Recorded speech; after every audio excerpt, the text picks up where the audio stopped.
Welcome to the Talents and Awards. This is the 10A night or Talents and Awards night here at this side of the stage kay Are Manukarang Banda, which I am part of before with Culture Ampers, and at the main stage Manaya ang Grooving Case later, which I'm also a part of.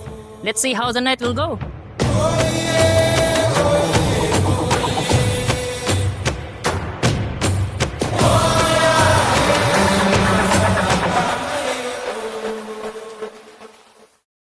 Naata din ni with TL Khan.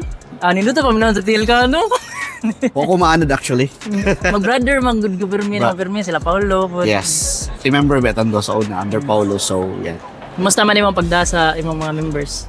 So far so good. It's been well. A lot of challenges and daghan sad siya mga learnings no along the way, and mao na siya gingon nga if you expose yourself the more wisdom you get. So mao na siya. The more you grow, The more you grow, the more you learn, and the more you apply it. So I'm happy with the growth that I have right now. nice, brother. Ang ayan, pagkikini mo yung glasses, brother. Kuande Kabapo, io de baka naman. We're now here with Sheila na kuhaan yun na to yung time gamay, no? Yeah, nag-prepare one ta siya. I think every Talents and Awards night ka mag-perform, di ba? Yeah. What do you expect during Talents and Awards night, Git? I look forward for the awards. Okay, I used to be nominated man. Now, I'm looking forward for our performance because I'm part of Grooving K. So, I'm looking forward to that. And, takaon guro again. Takaon. Kana, gidak. Usa mo na sa mong giwan. Also, kanang looking forward to see my colleagues kanang dressed up. Okay, once in a year, Yeah, maging-ani nga. City With formal or formal. makeup and all, na gown and suit. So, panagsara jud kaayo. So, makita ta nga, uy, gwapa makita ka ron. This year, kay wala mo ko mo-perform, I'm going with less is more lang sa... Oh, nice naman. Simple white naman ako. So, wala kayo magsuot, magkuhan yun, mga abang yun ba? I expected to see other people like socializing each other, and at the same time gusto makita nga ma-feel sa mga clients nga they're being valued by the team members and the team members valued by their clients. So in this way, I thought this is one of the main reasons why the company has been really strong, because of this type of kanang mga events, which makes us let's just say closer to our to the people that we work with. So most of the kanang mga traditional kuan magud kanang companies, you only see your clients up to the top level only, but you don't get to mingle with your team members. But in this case, when I came to this company, I'm very happy to find out na ang inyong mga clients kay you get to mingle with your team members jud. Hands-on, they fly all the way from Australia and Singapore to here, to this place, just to meet us, bonding with us. O ang pinaka-importante is to establish more camaraderie amongst your client and your team members. Kana. Nice. Hapit na ako mag-nosblade sa kamaradiri. Ito to, kamaradiri. Wait na, brother. Nice ko, ano? You have lots of thoughts, gano'n niya. Dugay na kayo ko ganahan, imbitaron ng taka sa podcast. At ito, gano'n sa mga niya. Layo mong kita niya. Ay, Project problema. parkingan. Sige po na. Bon. Sige, Invite nice. ako, sige. Another topic. Deeper topic probably next time. Ganagay ko makastorya ni mo, brother. You have a lot of wisdom nga ka-share, gid ba? Usapod sa akong kapas, no? Kaya ang booze. Ikaw, di makamodrink, no? May comment na. Ay, kabutan. May naman akong tubig. Cheers. Thank you. At tubig na akong no. Sige, water like Healthy make me living but sweat. other. Maybe hot. Pamana niya gisaya pag Five. yep. Yeah. Atong, oh, Kita yeah. share good something about ka na mag-perform mo, yung gingani mo, busy gid kayo yung life. Busy kayo kay kanang since it's a talents and awards night niya daghan kay client no, so from Australia, so taas jud ang preparation na mo ani like a month preparation, everyday practice Monday to Saturday. So kapoy jud kaayo nya karon nga week ang kinakapuyan kay naami client, so Kana. whole week jud kanang with client, then after sa client kay practice pag yun, i-juggle ra gyud taon ng time management. So napoy times nga magpili ka, either madto ka sa client or mag-practice ka na ano. Oh, nya. Actually, ako pod kay kanang night times ba nga late night naman gud may mahuman og practice nya. Sahay na times nga gutom ko or kapoy matug na lang gyud Matug ko na lang. kay kanang kumukaon pa ko, I think kay para nako kanang mas taas pa ang time ba nga magmata ko kay magkuan pa ba may digest sa food, so dili pa jud ko kapahuway og sayo, so I'd rather kanang rest na lang sa og sayo unya na lang mo kaon. Or dili na lang jud mo kaon. Lagi sacrifices to be made. Lagi, Kalipay man sa dang pag-perform, di ba? Mao lagi kay wa man jud nagsugo na to ani no. Ganahan mo dito mo sa lead. Oh.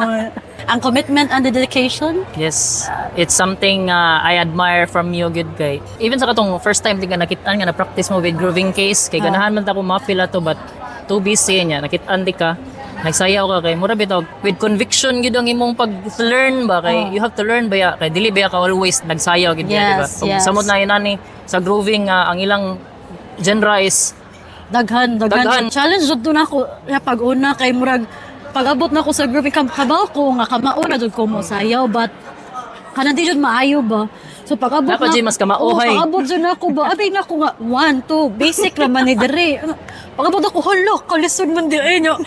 Murag di pa man ni nako kaya nga level guro niya kanang sila kay first practice na mo kamauna sila sa stepping ako kay hello unsaon man niya. So mao to I work hard jud every break na mo practice ko ako lang tan-aw kog mga mirror nga kanang doolon jud nako ang mga kanang choreographer or trainer nga unsaon ni ngani ang stepping so unsaon man ni nako pag position sa akong mga kamot ana-ana. So mao jud to challenge jud to nako nga first but karon na kay murag okay na jud gamay. Nice. So confident na ka mo perform niya. Tanawon lang. May bawa Kanang, lagi. Pero kanang compared sa first time, murag better na guro karon. Yes. Yes. Nice. More relaxed gamay, but nagyapon ang kakulba. Kaya of course, you are for performing in front of kanang 1,000 people. Magsagu pa ka sa steps niya. Ang kakulba. Napayuban nga niya na stage fright. Malimot ka ba? Ikasyagat ako na, wow. Kana bitaw magsayaw na ta sa tubangan kay murag dili na kay notice sa mga tao no murag ang imong focus kay ka sa imong gibuhat ba.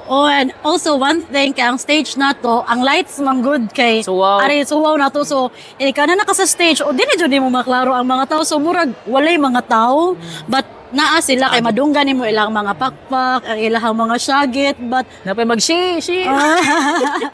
Kamo sa TL kay kuan man gud no kanang dili ra kayo sa focus lang sa team members, client gid mo. Client and Client both base, team members. correct. So we act brother as a bridge between you and your client. The job is really not easy.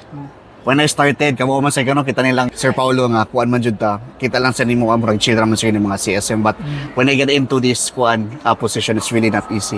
We act as a bridge for everything from the good times to the bad times. Murag magtanaw mi sa amo ang lingkuranan kay murag easy ra man TL nga corner ka na CSM nga role pero once na nakadiha lahi na gyud. Correct. Pagkabot sa hybrid na tong work setup is kauyon ba ka or na kay ma-suggest nga mas nindot pagit? Well, Ber, I think it's important that we have this life-work balance, in which is I agree with kanang what to set up with VBP right now. Most of the companies right now is nana sila sa ilahang mga office setup. Ibalik na? In which, I would probably say it's normal for everyone. However, there's also benefit when you divide your time at home and also there is food sa work. So not all the time, let's say 80 hours of week you go to the office because the first place, stress yun po na traffic. Matagag sa iyo, what if na kay projects yung man ni gabi. Although you get to mingle with your friends, but it's also good that you have at home, at least you feel one with your family, with yourself, and then makatipid sa pug kapag nakasbali. So I'm good with the setup right now nga hybrid ta. Dili pod puro work from home, dili pod puro balay, puro office. Kaya na jud siya balance. Muna akong ganan sa tong setup. Labi to daghan kay pang share sa Facebook no nga mas kapoy pang pagbiyahe kaysa the work itself. Correct. Ganahan ako sa hybrid kay most of the time we are working from home. 4 times a month ta mag-office no. So ganahan ko kay we get to have best of both worlds.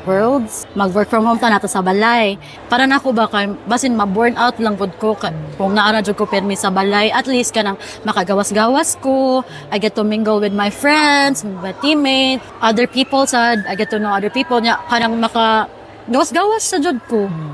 Mao kong ganahan sa hybrid. So both kuan mura siya may go sa socializing and sa mental kuan nimo, mental health nimo. Nya ang kuan man good kay ako ang set up sa work from home case na mo sa kwarto. Say kamata na ko, trabaho na ko. Na ikakuha na sa kaon, gawas na ko murag ka ng routinary na gani nga naarod ko pirmin. Diri nya kanang ganahan sa ko magawas-gawas ba kay outgoing man gud ko nga pagka-person. So dili jud ko pwede nga nara jud ko pwede sa sud. Wow.